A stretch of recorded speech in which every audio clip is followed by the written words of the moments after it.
साल था 1621।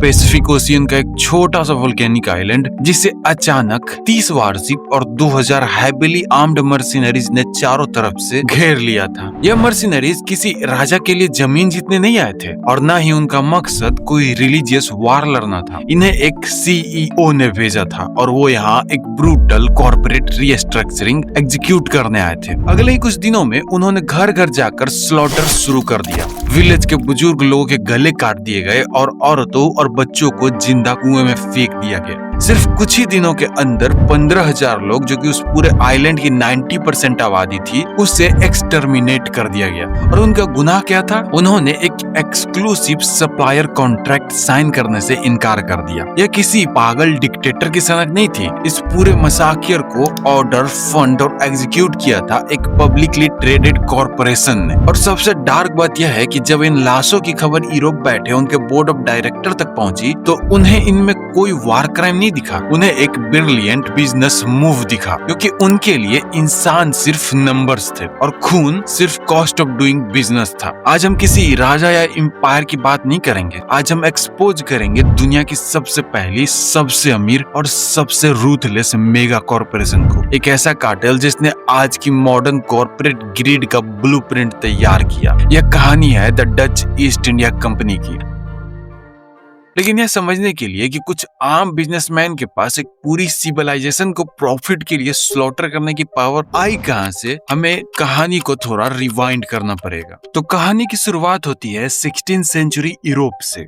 इस वक्त धरती पर पावर का सिर्फ एक ही मतलब था, स्पाइसेस। सदियों से डच मर्चेंट इस गेम में मिडिलमैन थे। वो एशिया नहीं जाते थे, वो पुर्तगाल के लिस्बन पोर्ट से मसाले खरीदते और पूरे यूरोप में सप्लाई करके पैसे छापते। लेकिन 1580 में एक डिजास्टर हुआ। स्पेन और पुर्तगाल एक हो गए। स्पेनिश एम्पायर, जो कि डच लोगों के खिलाफ एक ब्रूटल वार लड़ रहा था, उसने लिस्बन पोर्ट को डच शिप के लिए कम्प्लीटली बैन कर दिया था। ओवरनाइट इनका सप्लाई चेन कट गया और इनकी इकोनॉमी बैंकरप्ट होने की कगार पर आ गई। वो डेस्परेट थे और उन्हें समझ आ गया था कि अब मिडिलमैन बनकर काम नहीं चलेगा। उन्हें सीधा एशिया जाकर सोर्स पर कब्जा करना पड़ेगा। पर प्रॉब्लम यह थी कि उन्हें रास्ता नहीं पता था। 1595 वीओसी बनने से 7 साल पहले कॉर्नेलिस डी हॉटमैन नाम का एक डच एक्सप्लोरर 4 शिप और 249 लोगों को लेकर पहली बार एशिया के लिए निकला। यह ट्रिप एक एब्सोल्यूट ब्लड बाथ थी। रास्ते में आधा क्रू स्कर्वी जैसी बीमारियों से सड़ कर मर गया। उन्होंने लोकल एशियन किंग से बेवकूफों की तरह लड़ाई की और आपस में ही बगावत करके एक दूसरे का मर्डर करने लगे।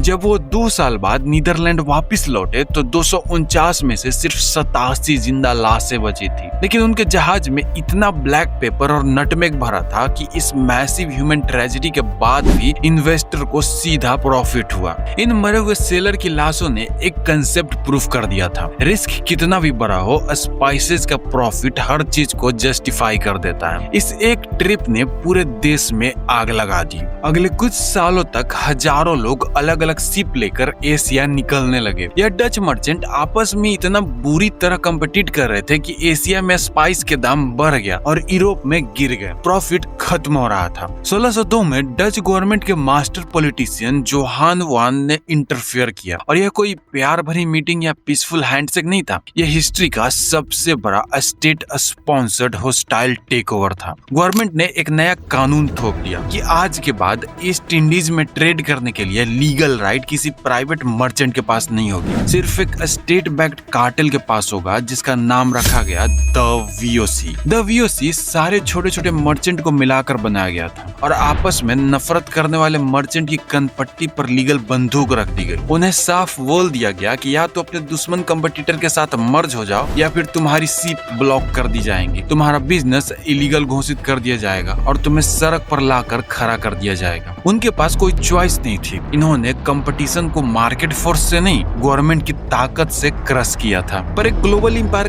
खड़ा करने के लिए पैसा चाहिए था। यहाँ इन्होंने हिस्ट्री का सबसे खतरनाक फाइनेंशियल वेपन इन्वेंट किया, द स्टॉक मार्केट। उन्होंने आम जनता से कहा कि हमारी शिप्स को फंड करो। हिस्ट्री में पहली बार विडोज, बुचर्स, बेकर्स ने एक एम्पायर के शेयर्स खरीदे। लेकिन यहाँ कॉर्पोरेट हिस्ट्री का सबसे बड़ा धोखा भी हुआ। पैसा आम जनता ने दिया था पर उनके पास कंट्रोल जीरो था। कंपनी को चलाने के लिए एब्सोल्यूट राइट सिर्फ 17 लोगों के बोर्ड्स को दिए गए, जिनको द लॉर्ड 17 कहा जाता था। यह सिस्टम इंटेंशनली ऐसा बनाया गया था कि जहां खून और एट्रोसिटीज अपर मैनेजमेंट करेगी और पब्लिक ब्लाइंडली बस उन प्रॉफिट को एंजॉय करेगी। डच गवर्नमेंट ने इन लॉर्ड 17 को ऐसी पावर दी जो किसी के पास नहीं थी। इन्हें लीगल कार्टर मिला वारशिप बनाने का, वार डिक्लेयर करने का और वार को एग्जीक्यूट करने का। इनकी शिप, जिन्हें ईस्ट इंडिया मैन कहते थे, कार्गो शिप नहीं बल्कि हैविली आर्म्ड मिलिट्री फोर्ट्रेस थे। लेकिन इनका असली जीनियस इनकी मिलिट्री नहीं, इनका दिमाग था। उन्हें जल्द ही एक डार्क इकोनॉमिक रियलिटी समझ आई कि यूरोप के पास ऐसा कुछ नहीं था जो एशिया के लोगों को चाहिए हो। उनका कपड़ा या खाना यहाँ कचरा था, तो स्पाइसेस लेने के लिए इन्हें फिजिकल चांदी देनी पड़ती थी जो इनकी इकोनॉमी को ब्लीड कर रही थी।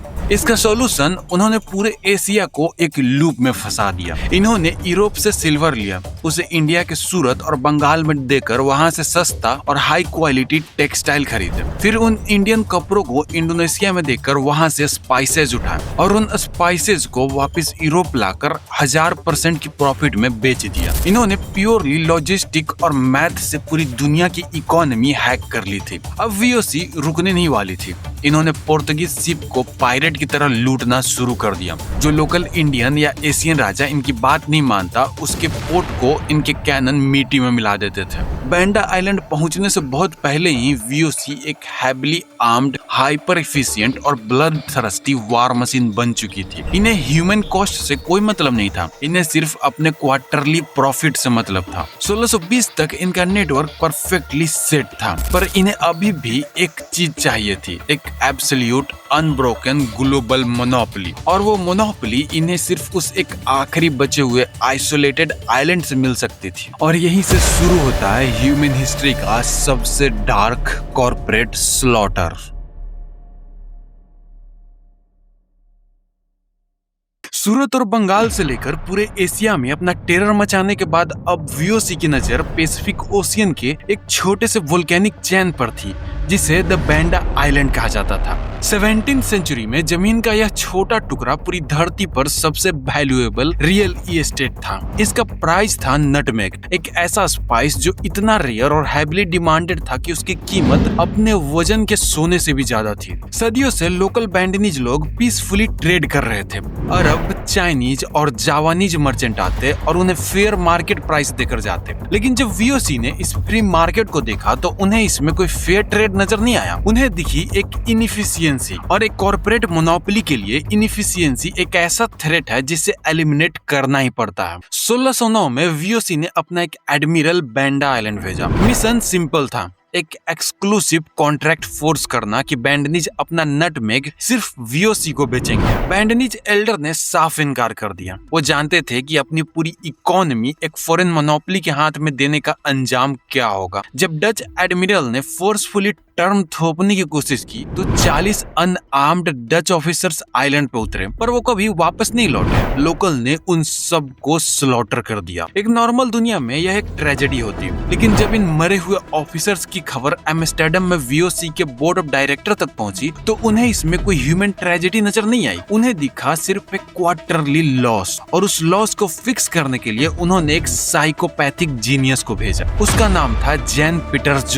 कोएन, वीओसी का सबसे इफेक्टिव और सबसे रूथलेस रीजनल डायरेक्टर। उसकी फिलॉसफी बिल्कुल सिंपल थी, ट्रेड फॉलोज द गन। यह वही सीईओ था जो 30 वारशिप और 2000 मर्सिनरी लेकर बैंडा आइलैंड पहुंचा था। उसने आखिरी डील दी, अपनी सोवर्जिनिटी सरेंडर करो और वीओसी के रूल को एक्सेप्ट करो और जिंदा रहो। उन्होंने इनकार कर दिया। उसके बाद वही हुआ जो कोई प्रॉफिट ड्रिवन एग्जीक्यूटिव करता है जब सप्लायर बात नहीं मानता। उसने सप्लायर को ही एलिमिनेट कर दिया। अगले ही कुछ दिनों में घर घर जाकर स्लॉटर शुरू हुआ। बुजुर्गों के गले काट दिए गए और औरतों और बच्चों को जिंदा कुएं में फेंक दिया गया। सिर्फ कुछ ही दिनों में उस आइलैंड की 90% आबादी, जो कि लगभग 15,000 लोग थे, उन्हें एक्सटर्मिनेट कर दिया गया। जो चंद हजार लोग जिंदा बचे उन्हें शिप्स में भरकर बताविया ले जाया गया और गुलामों की तरफ बेच दिया गया। कोएन ने इस जिनोसाइड को वीओसी की हिस्ट्री का सबसे सक्सेसफुल ऑपरेशन घोषित कर दिया।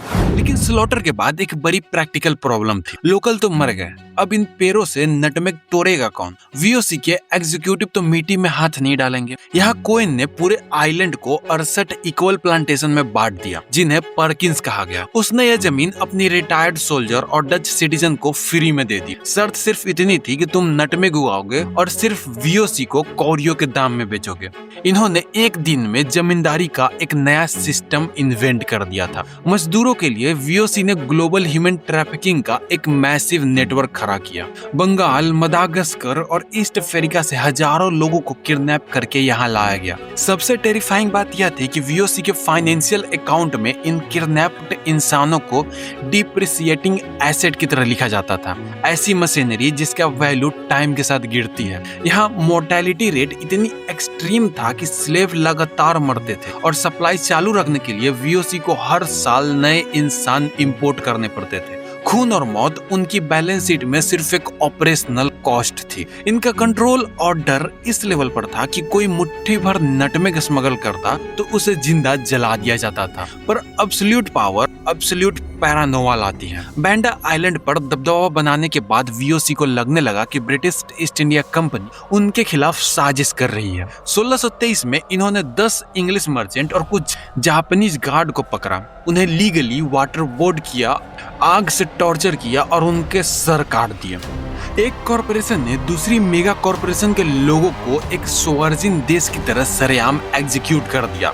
लेकिन इनकी इंसेन ग्रिड का सबसे बड़ा एग्जाम्पल एक छोटी सी ट्रीटी थी। बैंडा चेन में एक बहुत छोटा सा आइलैंड था जिसका नाम था रन। वहाँ ब्रिटिशर्स का थोड़ा कंट्रोल था। 1667 में उस एक छोटे से नटमेग आइलैंड पर 100% मोनोपोली पाने के लिए वीओसी ने ब्रिटिशर्स के साथ एक डील की। उन्होंने रन आइलैंड के बदले ब्रिटिशर्स को नॉर्थ अमेरिका का एक बेकार दलदल वाला जमीन का टुकड़ा दान में दे दिया, जिसे डच न्यू एम्स्टर्डम कहते थे। ब्रिटिशर्स ने उस दलदल का नाम बदल कर रखा न्यूयॉर्क।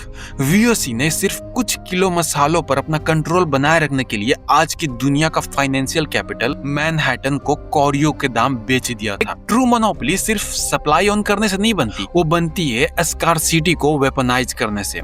जब यूरोप में नटमेग का प्राइस थोड़े गिरे तो वीओसी ने प्राइस कम नहीं किया। उन्होंने वापस आइलैंड जाकर अपने ही मिलियंस ऑफ पाउंड के इन्वेंट्री में आग लगा दी। उन्हें पता था कि मार्केट प्राइस गिरने देने से ज्यादा प्रॉफिटेबल है अपने ही प्रोडक्ट को डिस्ट्रॉय कर देना। और उनकी यह ग्रेड यही नहीं रुकी। वीओसी ने हिस्ट्री में पहली बार कैश क्रॉप का कॉन्सेप्ट इन्वेंट किया। इन्होंने आसपास के आइलैंड जैसे कि एम्बोन के किसानों को फोर्स किया कि खाना उगाना बंद करो और एक्सक्लूसिवली मसाले उगाओ।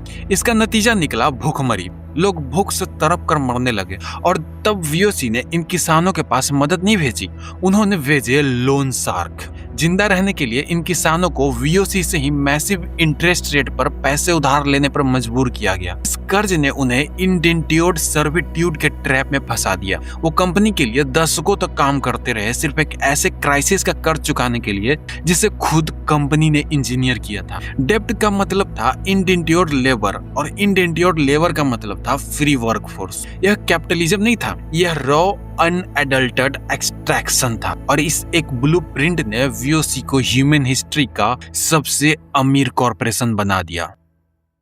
बैंडा आइलैंड के स्लॉटर और पूरे एशिया को अपने डेब्ट ट्रैप में फंसाने का नतीजा क्या निकला? Pure financial dominance. लगभग 2 सदी तक वीओसी ने ऑन एवरेज 18% का एनुअल डिविडेंड पे किया। कुछ सालों में तो यह स्पाइक होकर 40% तक चला गया। एम्स्टर्डम में बैठे इन्वेस्टर बेहिसाब अमीर होते गए। इन लोगों ने कभी बैंडा आइलैंड नहीं देखा, उन्होंने कभी उन ब्रूटलाइज प्लांटेशन या इंजीनियर की गई भुखमरी को नहीं देखा। उन्होंने सिर्फ एक चीज देखी, अपने बढ़ते हुए बैंक बैलेंस। उन्होंने बिना खून की एक भी बूंद देखे खून से सना हुआ पैसा कमाया। बाहर से देखने पर लगता था कि वीओसी इनविंसिबल है, द लॉर्ड 17 दुनिया पर राज कर रहे थे। पर एक्चुअल में इस मेगा कॉर्पोरेशन के अंदर एक ऐसा कैंसर पल रहा था जो इसे अंदर ही अंदर खा रहा था। मॉडर्न फाइनेंस में एक कंसेप्ट होता है, द एजेंसी प्रॉब्लम। यह तब होता है जब कंपनी के ओनर्स हजारों किलोमीटर दूर बैठे हो और ग्राउंड पर कंपनी को चलाने वाले मैनेजर्स का अपना अलग एजेंडा हो। वीओसी का बोर्ड एम्स्टर्डम में था, पर उनकी शिप और फोर्ट एशिया में थे।